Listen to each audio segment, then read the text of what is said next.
Sejam todos bem-vindos nesta tarde onde celebramos este momento especial de adoração ao Senhor nosso Deus, relembrando o Natal.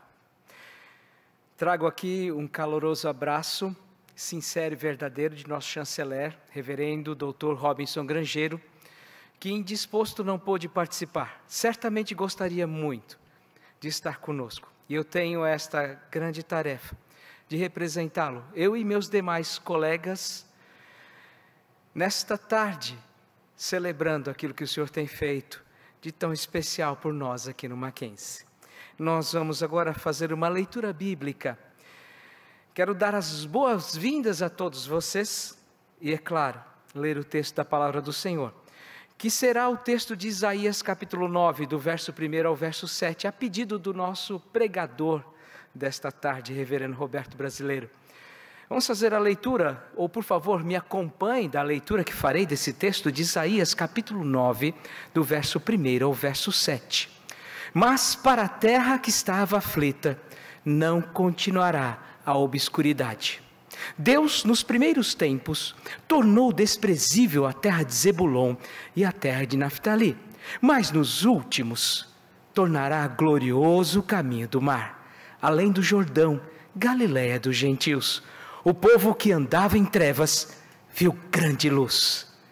E aos que viviam na região da sombra da morte, resplandeceu-lhes a luz. Tens multiplicado este povo, a alegria lhe aumentaste. Alegram-se eles diante de ti, como se alegram na ceifa e como exultam quando repartem os despojos. Porque tu quebraste o jugo que pesava sobre eles, a vara que lhes feria os ombros e o cetro do opressor, como no dia dos midianitas. Porque toda bota com que anda o guerreiro no tumulto da batalha, e toda veste revolvida em sangue, serão queimadas. Servirão de pasto ao fogo, porque um menino nos nasceu, um filho se nos deu, o governo está sobre seus ombros, e o seu nome será Maravilhoso Conselheiro, Deus Forte, Pai da Eternidade, Príncipe da Paz. Para que se aumente o seu governo e venha a paz sem fim sobre o trono de Davi e sobre o seu reino, para o estabelecer e o firmar, mediante o juízo e a justiça, desde agora e para sempre. O zelo do Senhor dos Exércitos fará isto. O zelo do Senhor dos Exércitos. O Todo-Poderoso, o nosso Deus, é digno de ser louvado, adorado. E vamos agora bendizê-lo com uma oração. Você pode se colocar em pé neste momento? Vamos adorar o nome do Senhor, clamando pelo seu cuidado, pela sua presença maravilhosa e pelo entendimento da sua palavra, que é bendita e santa. Senhor nosso Deus, como é bom buscar a tua presença, como é bom nos reunirmos com os nossos irmãos e irmãs e adorarmos o teu nome. Este texto que acabamos de ler fala da preciosa promessa de Jesus, uma promessa que nós sabemos se cumpriu. E agora nós temos a grande alegria de celebrar a vitória, a presença daquele que é o príncipe da paz, o maravilhoso conselheiro, o Pai da eternidade. Obrigado, Senhor Deus, por tudo que Jesus Cristo fez por nós, nós que não merecíamos. E agora, Senhor, exaltamos e bendizemos o teu nome. Bendito seja o Senhor, desde agora e para todo sempre. Amém. Podeis sentar.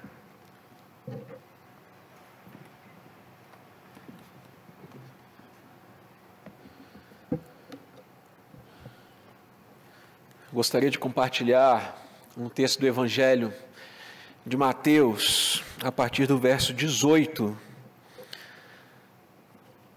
que diz assim: Ora, o nascimento de Jesus Cristo foi assim. Estando Maria, sua mãe, desposada com José, sem que tivessem antes coabitado, achou-se grávida pelo Espírito Santo.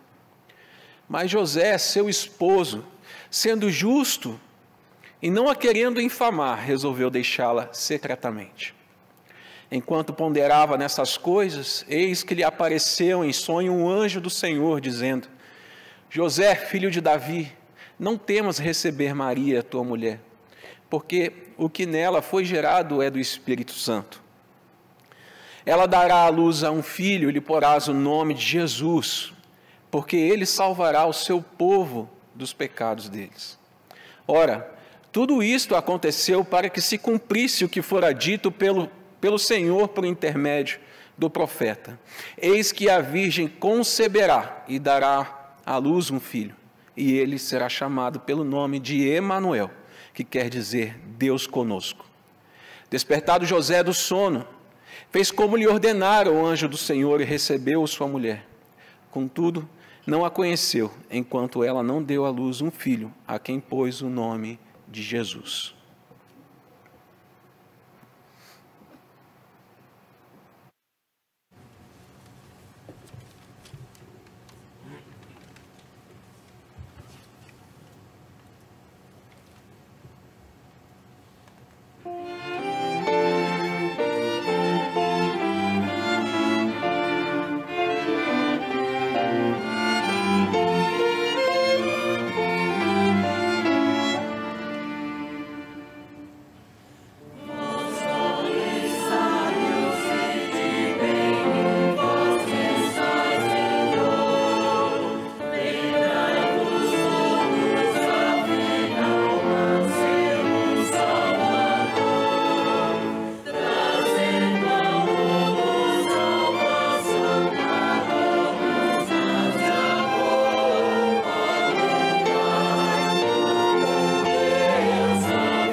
O Evangelho de Lucas, no capítulo 2, nos versos 7 a 18, nos diz o seguinte: E ela deu à luz o seu filho primogênito, enfaixou-o e o deitou numa manjedoura, porque não havia lugar para eles na hospedaria.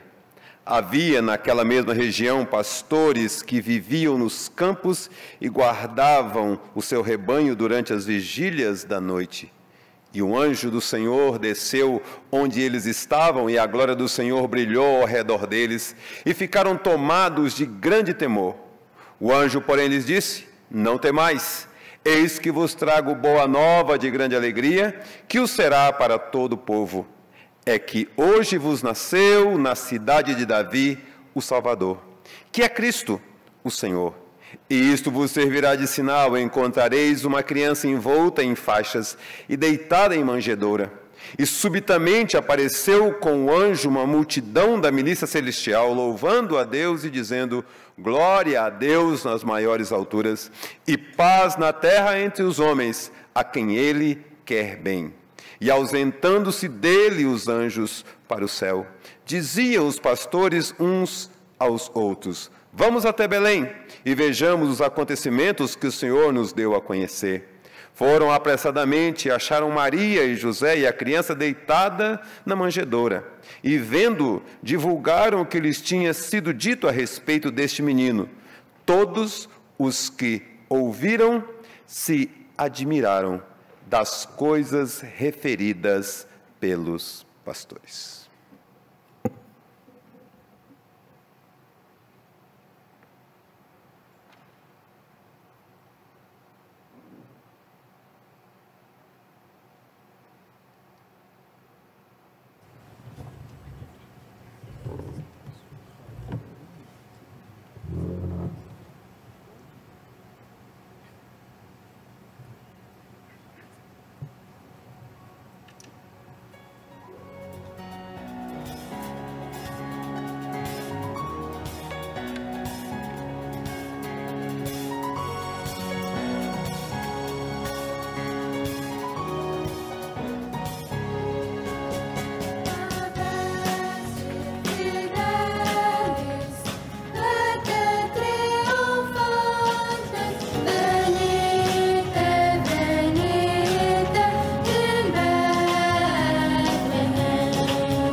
Então disse Maria: a minha alma engrandece ao Senhor, e o meu espírito se alegrou em Deus, meu Salvador, porque contemplou na humildade da sua serva.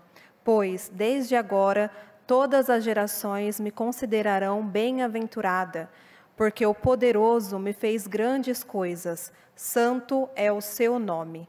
A sua misericórdia vai de geração em geração sobre os que o temem. Agiu com o seu braço valorosamente, dispersou os que, no coração, alimentavam pensamentos soberbos. Derribou do seu trono os poderosos e exaltou os humildes. Encheu de bens os famintos e despediu vazios os ricos. Amparou a Israel, seu servo, a fim de lembrar-se da sua misericórdia, a favor de Abraão e de sua descendência para sempre, como prometera aos nossos pais.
Convido todos nesse momento a abaixar suas cabeças, fechar os seus olhos e vamos ter um momento de contrição e confissão, pedindo a Deus que, de fato, Ele, ouvindo nossas orações, como de fato Ele ouve, Ele possa sondar os nossos corações e, sondando os nossos corações, Ele nos perdoe de cada ação, gesto, palavra, pensamento, que foram contrários a Ele próprio, à sua palavra, à sua santidade, preparando-nos assim para a exposição da palavra que virá em seguida. Oremos, pois. Senhor, nosso Deus, eterno Pai, humildes, ó Deus, nos achegamos diante de Ti, na certeza, ó Pai, de quão pequenos nós somos, quão limitados nós somos, ó Deus, para estar em Tua presença. Mas, ó Pai, pelo sacrifício de Cristo, que nos redime de todo pecado, de toda injustiça, pela obra vicária do Senhor Jesus Cristo, nós nos apresentamos diante de Ti em culto, nós nos apresentamos diante de Ti, ó Deus, para adorá-lo. E nesse momento queremos fazer isso, ó Deus, com um coração puro. Por isso, vem e sonda, Deus, os nossos corações. Vê se há em nós algum caminho mau e nos conduz, ó Deus, em caminhos de justiça e de verdade. Obrigado, porque na Tua palavra, ó Deus, Tu dizes, se confessarmos os nossos pecados, Tu és fiel e justo para nos perdoar os pecados e nos purificar de toda injustiça. E é confiados nessa palavra que é verdade absoluta na nossa vida, é que nos aquietamos diante de Ti e pedimos perdão. Perdoa-nos, ó Deus, perdoa-nos, ó Pai. É assim que oramos, em nome e por amor de Cristo. Amém.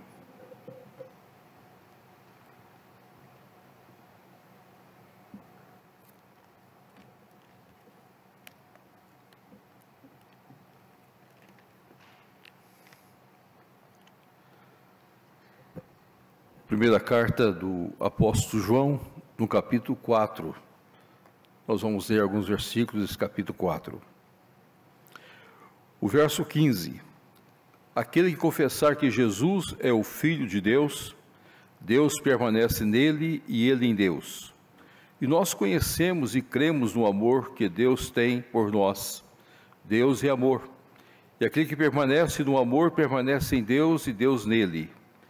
Nisto é em nós aperfeiçoado o amor, para que no dia do juízo mantenhamos a confiança, pois segundo Ele é, também nós somos neste mundo.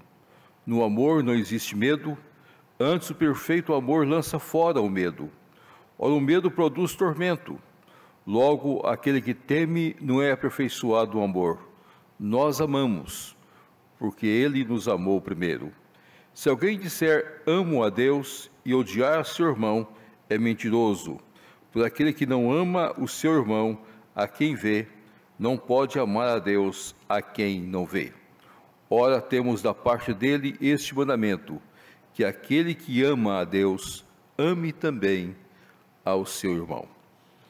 Fala, Senhor, ao nosso coração nesta tarde, fala, Senhor, ao nosso coração neste momento, quando nós paramos as nossas atividades para agradecer, para louvar, para bendizer o que o Senhor fez por nós, na pessoa do seu Filho, Jesus Cristo. Nós somos gratos por tudo que a Tua palavra tem nos ensinado. Ilumina-nos pelo Teu Espírito Santo para compreendermos aquilo que está escrito. Em nome do Teu Filho Jesus é que nós oramos. Amém. Nós gostaríamos primeiro de cumprimentar cada um dos nossos irmãos que estão na capelania, que Deus possa abençoá-los e sustentá-los. Gostaríamos de cumprimentar nossas irmãs auxiliares de capelania, que Deus as abençoe e sustente. Gostaríamos de cumprimentar os nossos irmãos da área de música, aqueles que louvaram o Senhor também, um momento muito especial para cada um de nós. É um culto de louvor, de adoração e de gratidão a Deus pelo final de ano, mas também comemorativo às festividades natalinas. Quando nós pensamos no Natal, nós sempre relembramos o nascimento do nosso Senhor e Salvador Jesus Cristo. É o ponto central do Natal. Mas neste culto comemorativo, eu gostaria de chamar a atenção para 3 palavras específicas: confessar, ou a confissão, a nossa confissão pública daquilo que nós aprendemos, a palavra medo, ou juntamente com medo, a palavra livramento, e por último, a palavra comunhão. O que isso tem a ver com o Natal? O que isso tem a ver com as nossas vidas? Se nós olharmos o texto lido hoje de Isaías capítulo 9, nós vamos compreender que essas 3 palavras estão inseridas no contexto de Isaías capítulo 9.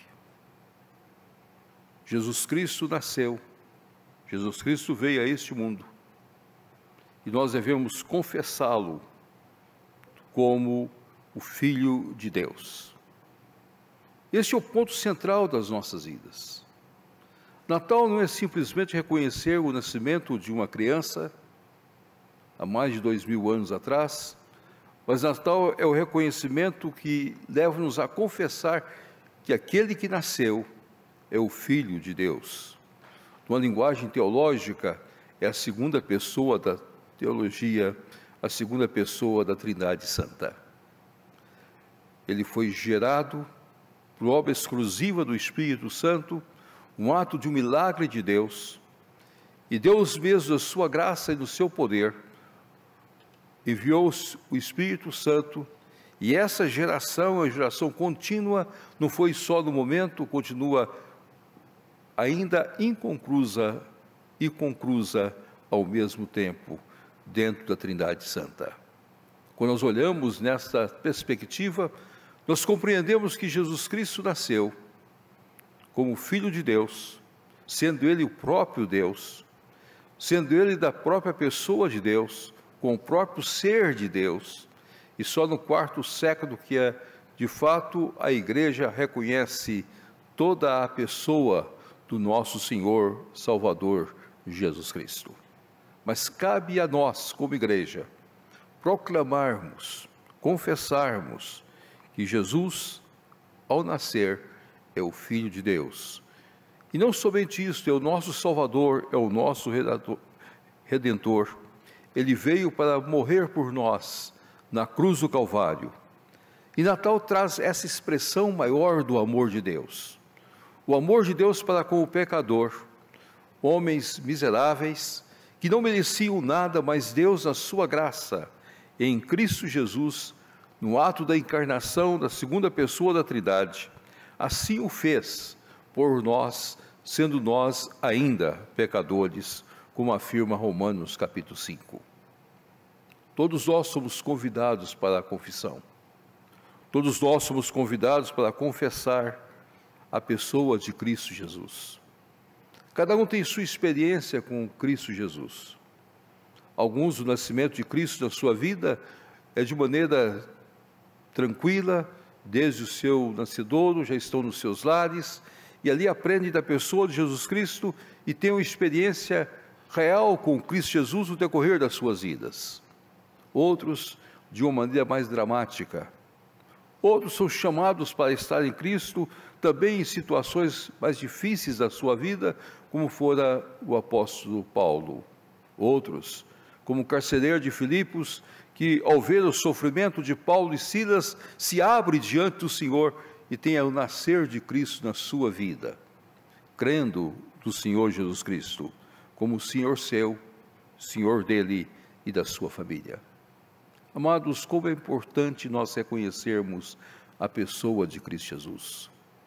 Natal tem suas festas, Natal tem os seus momentos especiais. Nós muitas vezes, olhando para o Natal, nós compreendemos a beleza do Natal, as alegrias natalinas, mas nós devemos reconhecer que, de fato, a centralidade do Natal não está nas festas, não está na troca de presentes, não está no êxito do comércio. A centralidade do Natal está na pessoa do nosso Senhor e Salvador Jesus Cristo. Devemos ir a Belém, para de fato vermos aquela criança envolta em faixas, deitada numa manjedoura, mas ali está o nosso Salvador, o nosso Redentor, a razão de ser das nossas vidas. E é esta confissão de amor que eu e você temos obrigação de fazê-la, de anunciá-la, de publicá-la em todos os lugares que estejamos. Mas quando olhamos para esse texto sagrado, nós vamos compreender que Jesus nasceu também com um fim específico de nos salvar e trazer a nós o sentido de paz.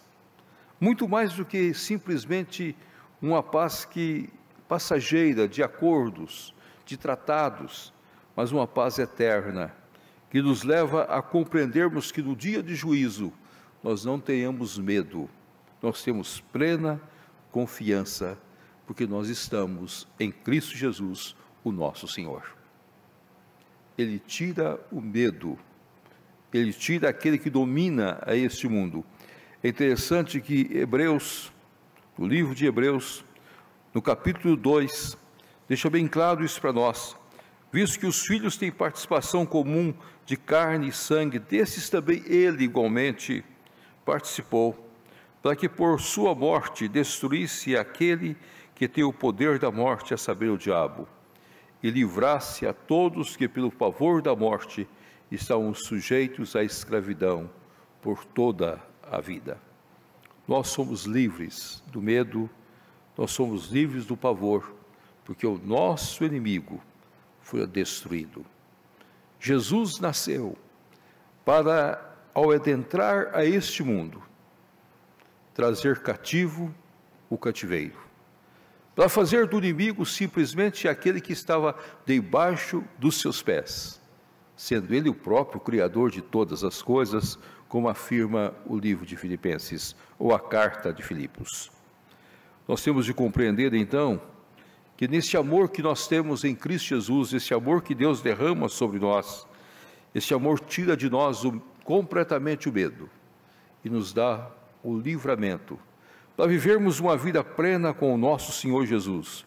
Eu gosto muito da expressão que esse texto de João traz para nós, quando ele assim afirma: nisto é em nós aperfeiçoado o amor, para que no dia do juízo mantenhamos confiança, pois segundo ele é, também nós somos neste mundo.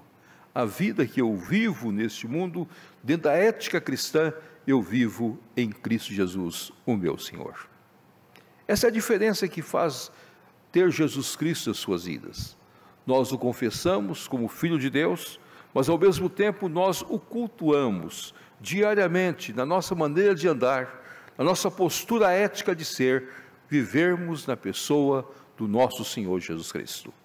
Quando nós temos um culto, nós não estamos simplesmente dizendo nós estamos cultuando uma figura, nós estamos cultuando o nosso Salvador, o nosso Redentor e aquele que vive em nós, que participa integralmente das nossas vidas, que está em nós.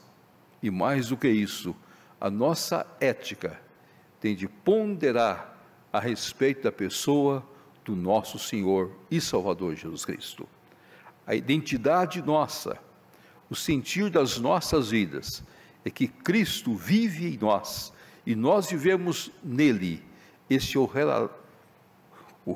a relação básica de uma fé baseada no amor, na graça e na misericórdia de Deus. Amados, nós somos chamados para assim vivermos. Não é de outra maneira. Quando nós olharmos para o Natal, não olhemos para o Natal simplesmente dizendo Jesus nasceu, mas devemos olhar para o Natal e podemos afirmar categoricamente: nós vivemos em Cristo. Ele nasceu em nós, para vivermos nele, pela graça, pelo poder e pela misericórdia.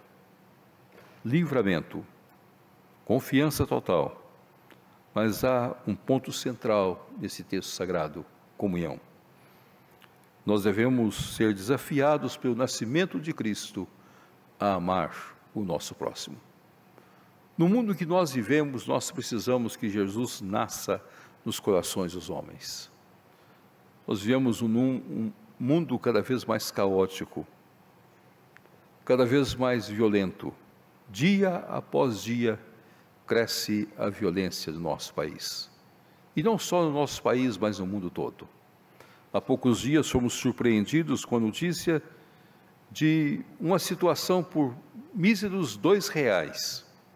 Uma pessoa foi agredida, brutalmente agredida, e sofreu uma situação caótica, junta violência, por míseros R$2 no erro de uma conta. Mas muitas vezes, por pequenas coisas, as pessoas tiram a vida uns dos outros. Mas isso não está acontecendo simplesmente de pessoas que não se conhecem, mas também nas próprias famílias. Brigas nos próprios lares, discussões nas próprias igrejas também. Muitas vezes as nossas igrejas também enfrentam situações que entristecem profundamente os nossos corações. Os Caíns existem. Nós precisamos não ser como Caim. Nós precisamos ser homens que têm a graça de Jesus em nós, para aprendermos a amar as pessoas. E amando as pessoas, nós estamos demonstrando que Deus está em nós, na pessoa do nosso Senhor Jesus Cristo. Ora, temos da parte dele este mandamento, que aquele que ama a Deus, ame também o seu irmão. Comunhão. É necessário que a nossa comunhão seja estreita, seja respeitosa, seja de fato uma comunhão em que nós podemos confiar uns nos outros, podemos sentir o apoio um para com o outro, podemos dar as mãos uns aos outros e podemos andar um ao lado do outro, sabendo que nós podemos fazer o que deva ser feito um pelo outro pela graça de Deus. Muitas vezes nós deixamos de olhar nesses fatos. Nós não podemos buscar os nossos interesses, mas o interesse do outro. Nós não podemos exasperar, nós temos de entender a vida e devemos compreender a vida dentro deste grande amor que Deus tem para cada um de nós. Em 1 Coríntios, quando o apóstolo Paulo, ao falar do amor, ele deixa bem claro que o amor é perfeito, é benigno. O amor não arde ciúme, não busca seus interesses, não se exaspera, não se ressente do mal. Paulo vai descrevendo esse caminho que eu e você somos convidados a andar em comunhão, porque o ato do nascimento de Jesus Cristo é um ato de amor de Deus para conosco. Natal é muito mais que simplesmente uma comemoração do que cânticos. Natal é uma expressão de vida diferenciada na comunhão com o próximo. Natal é olhar para o outro e sentir nele nós mesmos. Natal é olharmos para a pessoa que está ao nosso lado e sentir que nós podemos abraçá-lo e dar-lhe a mão. Natal é sentir a misericórdia para com o outro, o amor para com o outro, a paixão para com o outro. E se nós temos condições, devemos resolver o problema do outro. Natal é dar lugar às outras pessoas, muito mais do que simplesmente pensar em nós, no que vamos receber, no que nós vamos ter, mas é dar lugar ao outro, fazer possível o existir do outro. Este Natal é comunhão de vida. 3 palavras precisam marcar o nosso Natal. Confessar que Jesus é o Filho de Deus. Este é o ponto central para o nosso Natal. Não nasceu simplesmente uma criança em Belém, nasceu o Filho de Deus. Nasceu o nosso Redentor, o nosso Salvador. Glória a Deus nas maiores alturas. Cabe a nós sempre cantarmos o cântico angelical. Natal é dizermos publicamente que nós somos livres do medo da morte, livres do diabo. Ele não tem poder sobre as nossas vidas, ele não pode nos aprisionar mais, porque o cativeiro tornou-se cativo pela graça de Deus. E Natal é proclamarmos em alto e bom som que nós amamos e temos comunhão uns com os outros para a glória de Deus. Que Deus nos abençoe. Amém.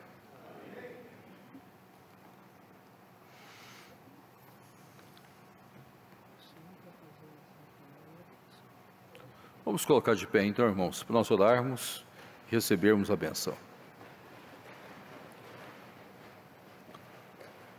Ó Pai Celeste, nós te agradecemos por este momento tão especial, por essa parada das nossas atividades, por esse grupo de irmãos que aqui se encontram.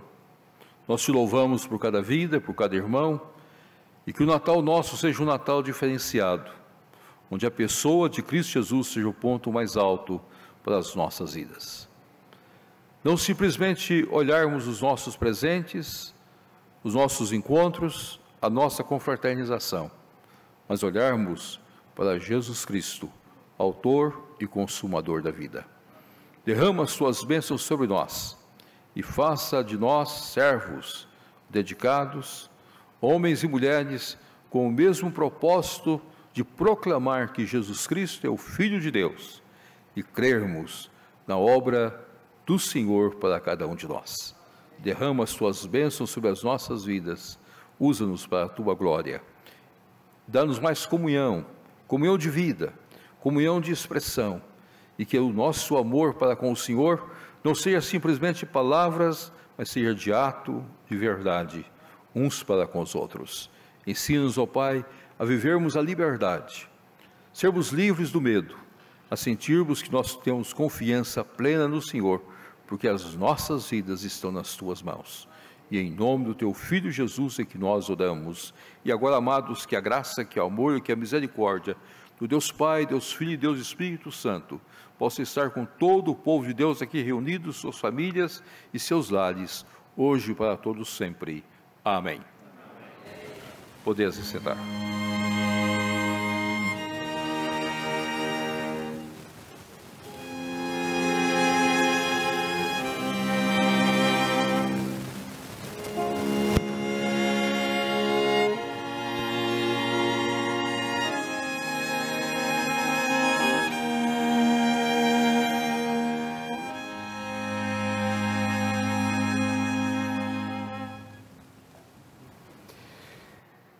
Nós agradecemos ao reverendo Roberto pela mensagem. O agradecimento vai em nome da nossa chanceler. Obrigado por nos trazer a mensagem do Senhor. Nós teremos ainda o pós-lúdio, mas ao final deste culto, eu sei que você já foi presenteado com uma Bíblia, mas os presentes ainda não acabaram. Sem dúvida nenhuma, o mais importante, Jesus. Mas se você quiser levar para sua casa um cada dia, nós temos para oferecer para você. Na verdade, o nosso chanceler está oferecendo. Ele escreveu as mensagens. Cada um dos nossos funcionários recebeu já uma dessas mensagens do cada dia na sua cesta de Natal. Mas se você quiser levar para um amigo, se você quiser distribuir na sua família, se você quiser usar esta mensagem natalina para levar a palavra de Deus, por favor, ao final desse culto, passe ali na saída, pegue o seu cada dia, com a mensagem do nosso chanceler, numa edição especial para o Mackenzie, e leve, e faça deste instrumento uma forma de pregar a palavra de Deus. Que o Senhor abençoe a todos.